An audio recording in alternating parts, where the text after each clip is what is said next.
This is a JLG 3394RT Scissor Lift. It's made by an unknown manufacturer in 1/32 scale. Now I say it's an unknown manufacturer because it simply just doesn't list who it's made by. JLG commissioned a bunch of their product line to be made into models, and they didn't say who it was. If you take a look underneath, it just says JLG Industries 2005 made in China. Now, I mean, it does say McConnellsburg, PA, but that's where they're, I believe it's where they're headquartered out of. Anyway, so there's no particular manufacturer. I really don't know exactly who did it, but whoever they got did a really nice job. All these JLG models are very nice. It's got a really good weight to it. It's pretty solidly built. It does have a fair amount of plastic, but I think it's a good balance, and we'll get into that in a second. If you check out the castings here on the, I guess, undercarriage or body, whatever you want to call it, they're really pretty good. They look pretty solid. It's kind of neat that it has the it's got a propane tank and also has a regular gas tank as well. I'd imagine that it probably has that whatever manifold that you can change over, so you can run it either on gasoline or propane. The reason you would want to run it on propane is if you're running this from an outdoor environment to indoors, if it's running on propane, you won't kill everyone that's inside the building.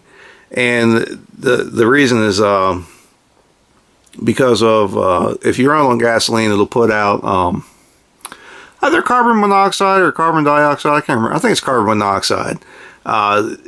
You'll essentially cause everyone in the building to asphyxiate, but propane won't do that, and that's the reason why a lot of the smaller man lifts will run off of propane. Same thing with forklifts, right? I mean, almost every forklift in the world is either, or at least indoor forklift anyway, is either electric or propane. Very few run on gasoline anymore. Anyway, coming back to it, it's really a pretty nice, model.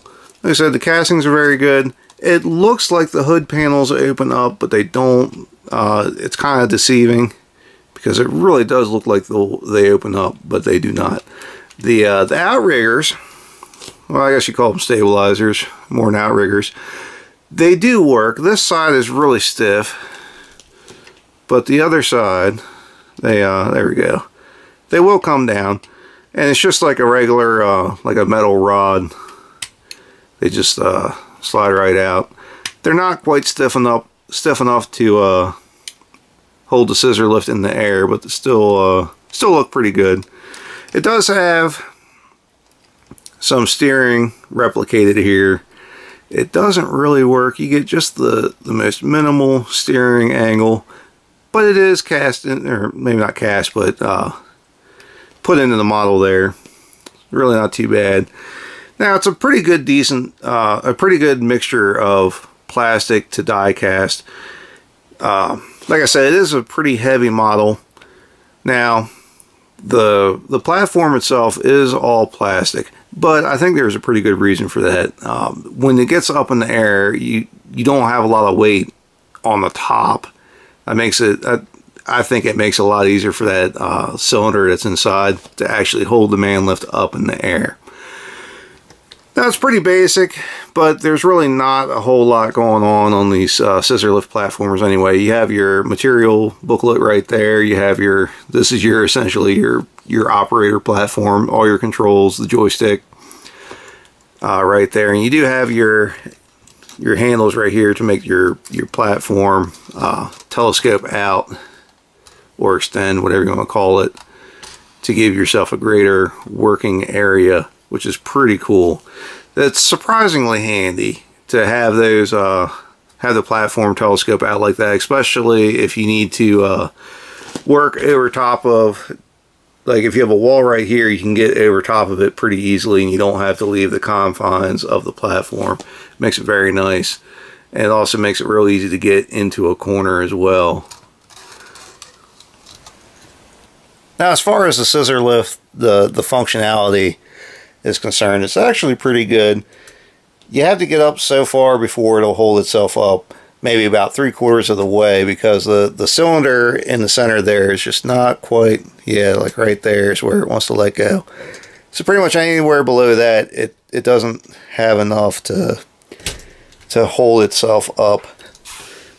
But it does do a pretty good job once you get a little bit further up, and you can get a pretty good look at the inner workings between the slides in there and whatnot. It's really replicated fairly accurately. It works really well. JLG just did a really good job with these models, and oddly enough, they're surprisingly hard to find. So anyway, these come out in 2005. Around that time, the retail was maybe $60 or $70 on just the scissor lift itself, not the United Rentals set, but just the scissor lift. And you can find them on eBay at the time, 13 years ago, anywhere from $25 to $40. It was not unusual to pick one up for around that amount. Now, however, that is certainly not the case. These have become much more uncommon to find. They're not a rare model, they're just uncommon. And it's just kind of interesting how things can change over, you know, a course of so many years, in this case 13. Anyway, that's about it. Overall, it's a very nice model. I like it. I'm pretty happy with it. I'm a fan of all these JLG models. Thanks for watching. If you have any questions or comments, feel free to ask. And if you'd like to see more of what we have, please subscribe to Maryland Construction Diecast.